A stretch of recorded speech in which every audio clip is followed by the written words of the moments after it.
Relief, anguish, grief. The guilty verdicts passed against George Floyd's murderer, former policeman Derek Chauvin, were welcomed with a potent mix of emotions among the crowd gathered at the scene of his killing in Minneapolis.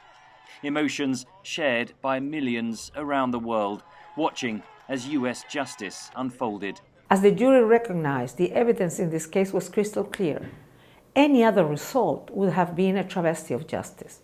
But for countless other victims of African descent and their families, in the United States and throughout the world, the fight for justice goes on.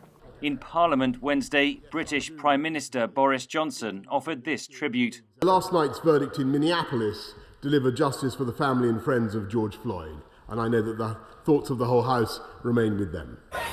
George Floyd's murder triggered Black Lives Matter protests around the world. British activist Lawrence Hu helped organise demonstrations in Bristol, England. I don't feel that there's anything to celebrate at this moment. It just feels that it took a worldwide campaign and cities to burn just for justice to be served. And that's kind of what it feels like. It feels numb a bit today because there's so much excitement about a decision that should have just been the decision.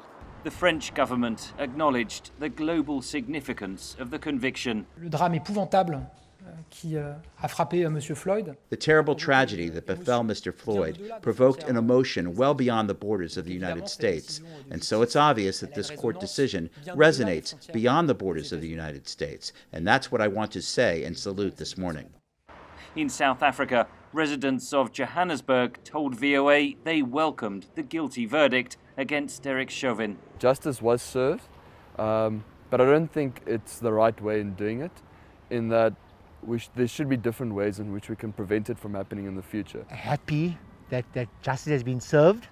I think this goes to everyone in any part of the world, in any land.